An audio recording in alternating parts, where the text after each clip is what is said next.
Welcome back. Welcome to my YouTube channel. फिर से हम लोग एक साथ आइए। कल का हमारा टॉपिक था कॉग्निटिव थ्योरी ऑफ जीन पियाजे एंड आज हमारी थ्योरी है वही cognitive theory by Jerome Bruner. तीन ऐसे मनोवैज्ञानिक हैं जिन्होंने कॉग्निटिव थ्योरी को अपने अलग अलग स्वरूप में बताया है। अब इसके बाद आप एक थ्योरी और पढ़ेंगे वाइगोत्स्की की, वो भी कॉग्निटिव थ्योरी है। तो आइए पहले हम लोग देख लेते हैं हमारा आज का जो सिद्धांत है, ब्रूनर का सिद्धांत। वो क्या है ब्रूनर का सिद्धांत?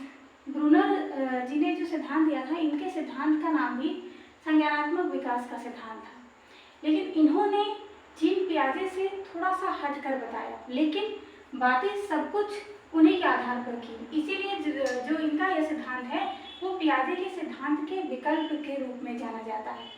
पहले हम देख लें कि ब्रूनर जी का पूरा नाम क्या है। तो ब्रूनर जी का पूरा नाम है जेरोम ब्रूनर। जेरोम ब्रूनर, कहीं कहीं जेरोम या JS ब्रूनर मिलता है, बस आप ब्रूनर से भी जानते रहिए, नहीं तो जेरोम ब्रूनर। जेरोम ब्रूनर जो थे ये एक मनोवैज्ञानिक थे। कहाँ के? अमेरिका के। ये अमेरिका के मनोवैज्ञानिक थे। और आपने देखा है पियाजे जी स्विट्जरलैंड के मनोवैज्ञानिक थे। ये भी ध्यान रखिएगा क्योंकि कभी कभी टेट में बहुत नॉर्मल फैक्चुअल क्वेश्चन पूछता है कि ये कहाँ के निवासी हैं, तो ये ध्यान रखिएगा कि जेरोम ब्रूनर जी जो है वो अमेरिका के मनोवैज्ञानिक हैं।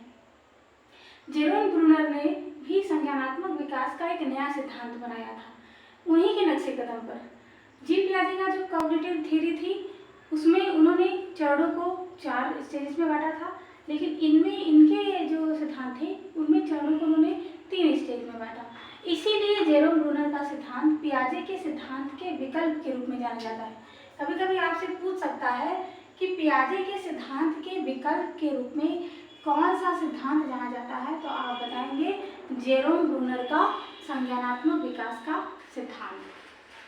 इतना तो आपको क्लियर हो गया होगा। इसके बाद जेरोम ब्रूनर के सिद्धांत के कुछ और भी नाम थे, मैं आपको कंपैरिजन करके बता रही हूँ क्योंकि इससे कंफ्यूजन नहीं होगा। जीन पियाजे का सिद्धांत का नाम था विकासात्मक सिद्धांत, अवस्था परिवर्तन का सिद्धांत और संज्ञानात्मक विकास का सिद्धांत। ठीक इसी तरीके से जेरोम ब्रूनर के सिद्धांत का भी नाम है, क्या क्या है देख लेते हैं। अन्वेषणवाद का सिद्धांत, अन्वेषण मतलब खोज करना, संरचनात्मकता का सिद्धांत, कंस्ट्रक्टिविज्म और निर्मितवाद का सिद्धांत। इनके सिद्धांत का 3 नाम दिया गया। अन्वेषण, बच्चों के अलग अलग गुणों के बारे में उनकी अवस्था के अनुकूल इन्होंने उनके क्रियाकलापों को खोजने की बात की, निर्मित करने की बात की और उसे व्यवस्थित करने की बात की। इसीलिए इनके तीनों सिद्धांत नाम आपसे चेंज करके पूछ सकता है कि संरचनात्मकता का सिद्धांत किसका है, तो आप बता सकते हैं जेरोम ब्रूनर। आपसे पूछ सकता है निर्मितवाद का सिद्धांत किसका है, तो आप बता सकते हैं जेरोम ब्रूनर। आपसे पूछ सकता है अन्वेषणवाद का सिद्धांत किसका है, तो आप बता सकते हैं जेरोम ब्रूनर। तो आपको क्लियर हो गया होगा। जेरोम ब्रूनर अमेरिका के वैज्ञानिक थे, इन्होंने संज्ञानात्मक विकास पर एक नया सिद्धांत दिया था और इन्होंने ही इनके सिद्धांत को पियाजे के सिद्धांत के विकल्प के रूप में जाना जाता है। ठीक, अब आइए अब इसके बाद हम देख लेते हैं इनके सिद्धांत के 3 चरण थे। इनके सिद्धांत के 3 चरण थे, एक बार गौरतलब कर लेते हैं। जीन पियाजे के सिद्धांत के 4 चरण थे। पहला चरण था संवेदी प्रेरक, sensory organ, sensory motor stage, जो थी जन्म से लेके 2 वर्ष।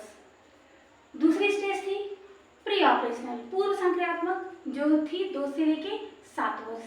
तीसरा था मूर्त संक्रियात्मक या कंक्रीट आप ऑपरेशनल कह सकते हैं, वो थी 7 से 11 वर्ष। और चौथा लास्ट स्टेज था उनका औपचारिक संक्रियात्मक ऑपरेशनल स्टेज, जिसको 11 से लेके 15, 14 या जब तक बच्चा अपने अवस्थाओं के अनुकूल क्रियाकलापों को नहीं कर लेता तब तक। लेकिन उनके अनुकूल तो कुछ क्रियाकलाप थे, लेकिन वो 4 चरण में न होकर 3 चरण में थे। और 3 चरण में होने के कारण इनके 3 अलग अलग चरण थे। आइए देख लेते हैं। पहला चरण क्या था? पहला चरण है क्रिया निर्माण विधि या निर्माण विधि। इनके पहले चरण का नाम था क्रिया निर्माण विधि या निर्माण विधि। समझ में आया? इसको इंग्लिश में बोलते हैं इनएक्टिव। इनएक्टिव स्टेज, जिसकी एज क्या थी, जन्म से लेके 2 वर्ष, कहीं कहीं जन्म से लेके 3 वर्ष भी माना जाता है, बट संज्ञानात्मक सिद्धांत पियाजे का यह एक विकल्प था, इसलिए मोस्टली जन्म से लेके 2 वर्ष ही आप ध्यान रखिएगा। पहली स्टेज क्या थी, क्रिया निर्माण विधि या निर्माण विधि। इसमें उल्टा सीधा कर देता है स्टेजेस को और फिर कहता है कि आप इसको सीक्वेंस से लगाइए, तो सीक्वेंस से आप लगा सकते हैं। जन्म से लेके 2 वर्ष कौन सी स्टेज है, इनएक्टिव स्टेज, इसको बोलते हैं क्रिया निर्माण विधि या निर्माण विधि। दूसरा है प्रतिबिंबात्मक या छायात्मक आयु या प्रतिबिंबात्मक या छायात्मक चरण। इसका क्या है टाइम टेकिंग, 2 वर्ष से लेके 7 वर्ष। इसको अंग्रेजी में बोलते हैं आइकॉनिक, इसको बोलते हैं आइकॉनिक। इसका क्या है चरण की अवस्था, एज 2 वर्ष से लेके 7 वर्ष तक। इस उम्र का बच्चा 2 वर्ष से 7 वर्ष तक होता है। संकेत या चिन्ह आधारित चरण या आयु, संकेत या चिन्ह जिसको बोलते हैं सिंबॉलिक स्टेज, सिंबॉलिक, जिसका चरण का एज क्या है 7 से लेके 15 वर्ष। ये क्लियर हो गया। 3 चरण है, क्रिया निर्माण विधि जन्म से लेके 2 वर्ष, प्रतिबिंबात्मक या छायात्मक विधि या आयु 2 से लेके 7 वर्ष, फिर संकेत या चिन्ह आधारित आयु 7 से लेके 15 वर्ष। अब तीनों को हम अलग अलग नोटिस कर लेते हैं, देख लेते हैं क्या क्या है, आइए देखते हैं। देखिए पहला है क्रिया निर्माण विधि। क्रिया निर्माण विधि का हमने यहाँ पर इंडिकेट किया है। क्रिया निर्माण विधि क्या है, क्योंकि आप जानते हैं कि बच्चा जन्म से लेके 2 वर्ष तक का रहता है, तो बच्चे की एक्टिविटीज क्या होगी। बच्चा जो है सेंस ऑर्गन के माध्यम से, वही याद करिए संवेदी प्रेरक अवस्था में इंद्रियों के माध्यम से सारे क्रियाकलाप करता है। रोता है, चिल्लाना, हाथ पैर पटकना, चलना। चलने का मतलब क्या, इस अवस्था में बालक लेटा है तो पलट जाएगा या धीरे धीरे बगैया चलने का प्रयास करेगा। ज़्यादा से ज़्यादा अपने इंद्रियों द्वारा ही, अपनी इंद्रियों का प्रयोग करके, वो अपनी ज्ञान इंद्रिय कर्मेंद्रियों का प्रयोग करके वो अपने जो भी चीज़ें हैं अपनी आकांक्षाओं की, जिज्ञासाओं की पूर्ति करता है। ठीक है, ये थी जन्म से लेके 2 वर्ष तक में, यानी बच्चे की गामक क्रियाएं एक्टिव होती हैं, बच्चे की गामक क्रिया एक्टिव होती हैं और वो कोई कार्य सही ढंग से नहीं कर सकता। इसमें क्या होता है कि बच्चा किसी भी सामान को देखता है तो उसको समझने का प्रयास करता है। कैसा समझना, समझने का मतलब कि वो उसको लेगा, मुंह में डालेगा या उसको तोड़ेगा, यही समझना होता है इस स्तर तक, इससे ज़्यादा कुछ नहीं। तो ये है आपका क्रिया निर्माण विधि। दूसरा है प्रतिबिंबात्मक, आइकॉनिक या छायात्मक विधि। इसमें क्या होता है, इसमें इमेज द्वारा बालक सीखता है। जैसे बालक को कह दिया गया, अब इस अवस्था में बालक सक्रिय हो जाता है और विद्यालय जीवन की अवस्था आपको बताया गया है बाल्यावस्था। अब बच्चा उस अवस्था में चल चुका है, आ गया है। पूर्व बाल्यावस्था की स्टेज भी है और उत्तर शैशवावस्था की भी स्टेज है। यहाँ पर इमेज द्वारा, जैसे बच्चे से कह दिया गया कि बेटा 5 और 2 जोड़ो, तो बच्चे को जोड़ यानी प्लस के बारे में पता है, तो वो 5 + 2 लिखता है, यानी उसके अंदर ये इमेज है कि मुझे जोड़ना है यानी प्लस का साइन लगाना है। बच्चे से कहा गया 5 और 2 में सब्ट्रैक्शन करो, माइनस करो, तो वो माइनस का साइन जानता है और वो साइन लगाता है। वो कहने का मतलब कि इसमें इमेज द्वारा बालक सीखता है, सीखने का प्रयास करता है। और सबसे बड़ी बात कि भाषा का विकास इस अवस्था में तेजी से होता है। जिज्ञासा आपको बताया गया, उत्तर शैशवावस्था और प्रारंभिक बाल्यावस्था में बालक बहुत ही ज़्यादा क्यूरियोसिटी लेवल का होता है, क्या क्यों कैसे तरीके के आधार पर वो प्रश्न करता है, इसलिए भाषा के विकास यहाँ पर तेजी से होता है। भाषा का विकास यहाँ पर तेजी से होता है। और सबसे बड़ी बात कि बालक के सामने यदि कोई चमक वाली या शोरगुल वाली, ध्वनि वाली चीज़ आ जाती है तो बालक बहुत तेजी से क्रिया करता है, बहुत तत्पर रहता है, बहुत एक्टिव रहता है उस चीज़ को जानने के लिए, उस चीज़ पर क्रिया करने के लिए। तो कहने का मतलब कि बच्चा इस वर्ष में प्रतिबिंबात्मक या छायात्मक का मतलब कि वो उसके सामने कोई ऐसी इमेज या वस्तु आती है तो उसके आधार पर बालक कुछ सीखना चाहता है। जैसे आप देखते हैं, आप छोटे बच्चों को आपने देखा होगा, अल्फ़ाबेट्स के छोटे छोटे प्लास्टिक के अल्फ़ाबेट्स होते हैं और वो बिखरे हुए होते हैं, तो बच्चा उसको अपने तरीके से बनाने का प्रयास करता है।